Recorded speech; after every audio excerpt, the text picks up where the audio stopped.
अस्सलाम वालेकुम, मैं हूं मुदस्सिर कदीर और आप देख रहे हैं हेल्थ वेलनेस मुदस्सिर कदीर के साथ। और इस वक्त मैं मौजूद हूं आज म्यू हॉस्पिटल की इमरजेंसी में और मेरे साथ जो मेहमान शख्सियत मौजूद है मैं उनका तारुफ आपसे करवाता चलूं। आपका नाम है डॉक्टर गुलाम फरीद और आप इस वक्त तैनात हैं additional medical superintendent emergency services, यानी कि ये बहुत अहम सीट सर्व की जाती है।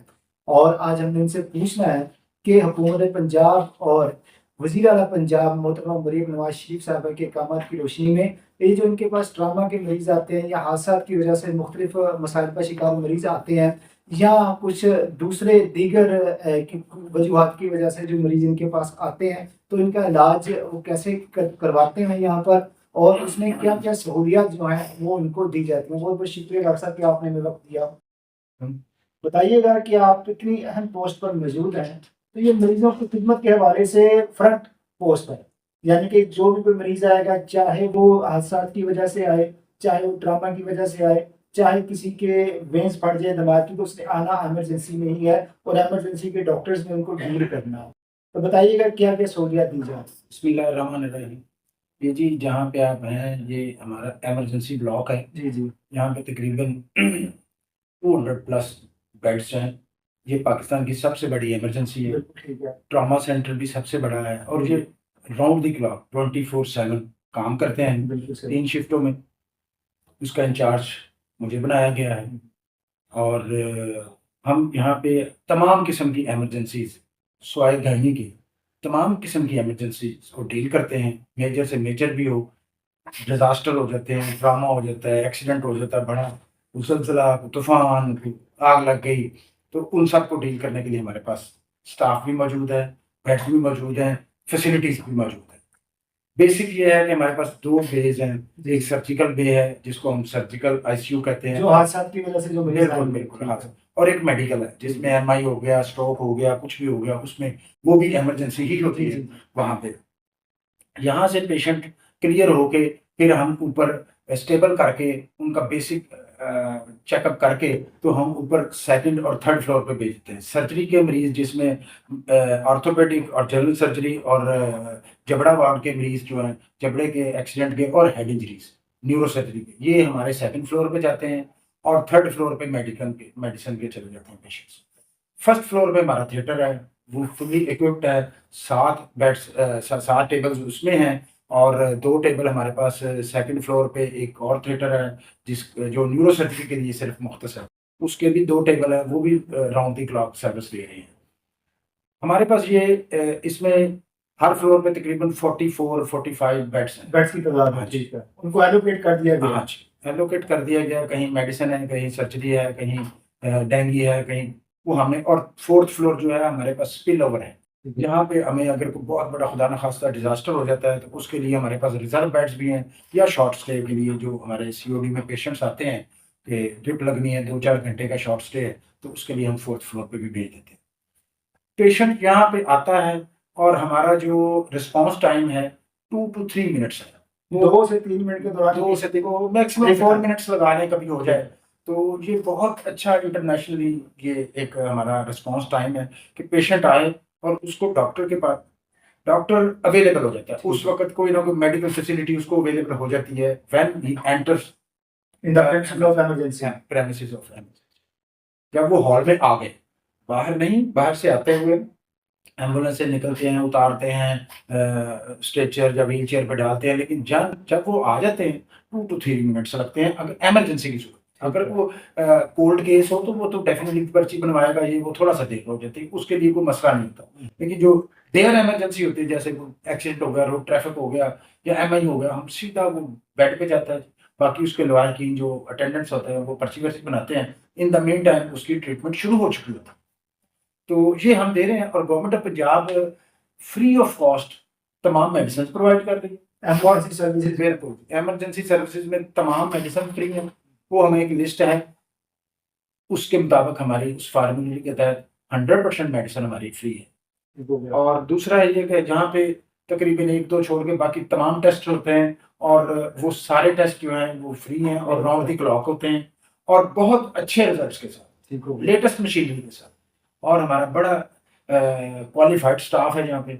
और तीसरी बात ये है कि हमारे पास यहाँ पे एक एक्स्ट्रा भी है जो अब तो काफी हॉस्पिटल्स में है कि एक पब्लिक प्राइवेट पार्टनरशिप के तहत वो सीटी स्कैन भी लगाया। ठीक है। वो भी अब पहले था कि सीटी स्कैन के लिए हमें सेंटर में जाना पड़ता था, वो सर्जिकल टावर में या उधर, तो अब ये यहाँ पे लग गया है, तो हम with in half an hour अगर उसको रिकमेंड हो जाता है कि भी ये इसको सीटी स्कैन की जरूरत है, हेड इंजरी है या कोई भी डिजास्टर हो गया, तो वो हम उसको भी वो प्रोवाइड कर देते हैं। वो यहाँ पे अंदर से होगा, वो पब्लिक बिल्कुल अंदर से अच्छा, होगा, उसमें 100% इसके पैसे लगेंगे? नहीं जी, बिल्कुल नहीं लगेंगे। जो इमरजेंसी का पेशेंट होगा नहीं लगेंगे। ठीक है। और उसके कुछ प्रोटोकॉल्स हैं कि कंसल्टेंट उसको एडवाइस करे, ठीक है।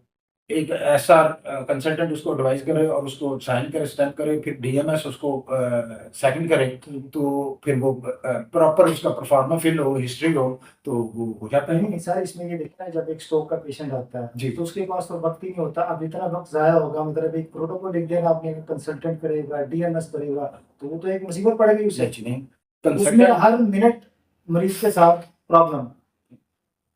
सीटी स्कैन पहले होता था यहाँ पे हमारा सर्जिकल टावर में 6 घंटे लगते थे। ठीक। तो ऐसी की कोई बात नहीं है, आधा घंटा।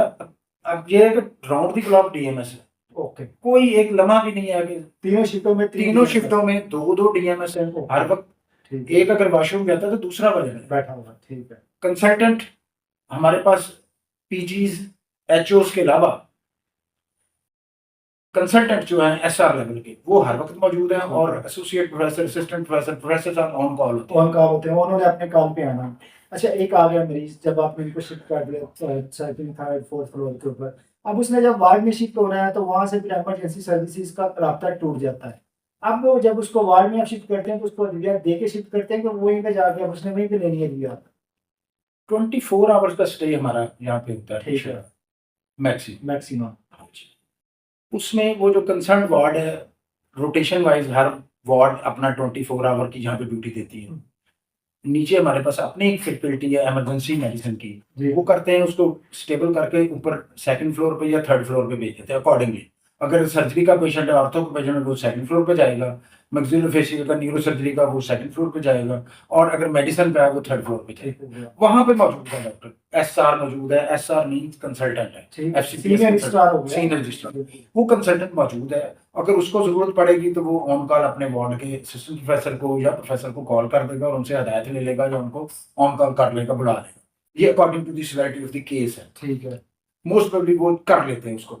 और उसने अब स्टेबल करना है 24 आवर। अगर मेडिसिन का है तो उसको 24 आवर उसका वर्कअप करवाना है, टेस्ट करवाना है, सीटी करवाना है, एनजीओ करवाना है, जो भी बेसिक उसका वर्कअप वो करना भी। बिल्कुल जी, तो सारा करके उसने देखना है कि अब इसको डिस्चार्ज करना है या दाखिल करना है। अगर तो दाखिल करना है तो अपनी वार्ड में भेज देगा, वो हम शिफ्ट कर देंगे अगले दिन सुबह 8 बजे के बाद। ठीक है। और हर रोज सुबह 8 बजे शिफ्ट चेंज होती है, नई वार्ड आ जाती है। और जो सर्जरी वाले हैं वो पेशेंट ऊपर जाते हैं और उनको अगर सर्जरी होनी है तो उनको प्रिपेयर करता है, वो तैयार करते हैं और उनको वो प्री ऑप में भेज देते हैं। फर्स्ट फ्लोर पे हमारा थिएटर है और उसके ऊपर पहले प्री ऑपरेशन है, फिर पोस्ट ऑप यानी कि ऑपरेशन के बाद, ऑपरेशन से पहले प्री ऑप में उसको एमपीओ किया जाता है, तैयार किया जाता है, फिर उसका ऑपरेशन होता है और पोस्ट ऑप में चला जाता है। इसके बाद अगर उसको डिस्चार्ज करना हो तो डिस्चार्ज करते हैं, नहीं तो नेक्स्ट अपनी वार्ड में बिल्कुल जो जिस वार्ड की ड्यूटी, और उन्हीं के सर्जन, उन्हीं की टीम, एक तो ऐसा ऊपर होता है तो एक थिएटर में भी होता है। उनकी 2 टीमें इस वक्त एक वार्ड की 2 टीमें काम कर रही होती है, थिएटर में और एक ऊपर सेकंड फ्लोर। वो अपना काम कर रहे हैं।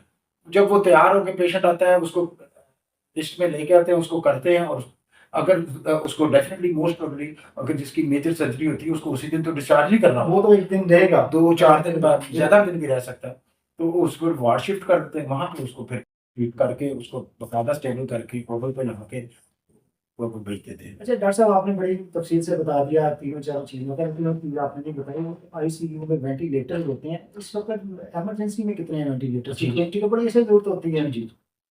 यहाँ पे ना 2 हमारे पास आईसीयू। ठीक है। एक सर्जिकल आईसीयू कहते हैं, एक न्यूरो सर्जरी आईसीयू। ठीक है। सर्जिकल आईसीयू में हमारे पास 7 बेड्स हैं और 7 ही वेंटिलेटर। सही कितने उसमें? 7 ही हैं। 7 तो फंक्शनल है बिल्कुल। क्या है, सही क्या है आप देख सकते। ओके। अच्छा, और हमारे पास जो न्यूरो सर्जरी का आईसीयू है वो उसमें 5 बेड्स हैं और 5 ही वेंटिलेटर हैं और 5 फंक्शनल है। 5 फंक्शनल यानी कि इमरजेंसी में 12 12 मौजूद हैं। अब न्यूरोसर्जरी के पेशेंट, न्यूरोसर्जरी का वैसे दूसरा ICU 2 है, उसमें भी आधे बेड्स उसके हैं, 9-10 उधर भी हैं उनके पास, तो इधर भी हैं। सेंट्रल आईसीयू जो है, हाँ जी, सेंट्रल ICU 1 और 2, 1 में तो नहीं है, 1 तो मेडिसिन का है मोस्टली, तो 2 में बेड्स हैं उनके मुख्तस। अच्छा, इस तरह के और सर्जिकल टावर में भी है हमारा ICU। ये सारे मिला के अच्छा, अब जो यहाँ पे सर्जिकल ICU है, ये जो सर्जरी के पेशेंट्स होते हैं हमारे पास सेकंड फ्लोर के, यानी जिसमें आ गया ट्रॉमा आ गया, उसको भी अगर पोस्ट ऑप जरूरत पड़ गई हमें वेंट की, तो हम उसको ICU में शिफ्ट करा देते हैं। वहाँ पे इंतहाई एक्सपर्ट स्टाफ मौजूद है, नर्सें भी हैं, डॉक्टर्स भी हैं, स्टाफ से सारा वो आईसीयू का काम वो ICU का काम जानते हैं, वो एनेस्थेटिस्ट भी हैं, वो सर्जन भी हैं, वो हर चीज से लैस हैं, हर किस्म की फैसिलिटी वो स्पेशलिटी होती है ना, उनको सीखे बिल्कुल बिल्कुल, वो ICU का ट्रेंड है, तो वो उनको स्टेबल करते हैं। वो तो फिर fate of the patient according to the disease of the patient होता है, लेकिन अल्हम्दुलिल्लाह ये हमारे पास फैसिलिटी है, हम मरीजों को फ्री ऑफ कॉस्ट देते हैं सारी चीज।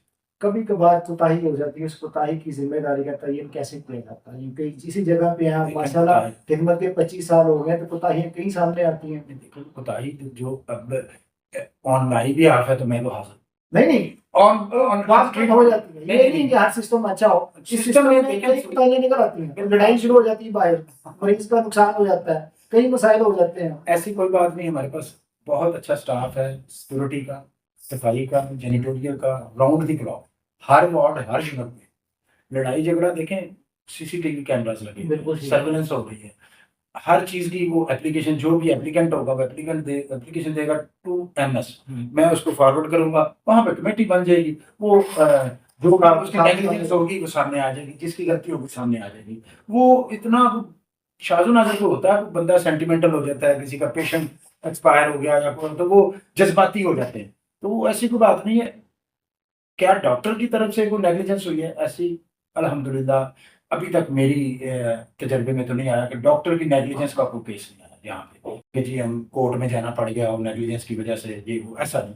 वो जज्बाती हो गए, बल्कि उल्टा वो करते हैं कि जी आपने ट्रीटमेंट नहीं की, बाद में साबित होता है कि यार ट्रीटमेंट हुआ होता है, वो पेशेंट का मसला है। पेशेंट ग्रेड 4 कैंसर का आ गया, पेशेंट की हेपेटाइटिस का आ गया, उसमें डॉक्टर सिर्फ अपना जो काम कर सकते, और हमने काउंसिल भी किया, उनको काउंसलिंग भी करते हैं। पेशेंट के अटेंडेंट को हमें पता चल जाता है कि अब पेशेंट जो है ना वो डाउन जा रहा है, उसके सारे पैरामीटर्स खराब हो रहे हैं, तो हम उसको काउंसिल कर देते हैं कि ये कॉन्सिक्वेंसेस हो सकते हैं, you must be ready for any type of consequences.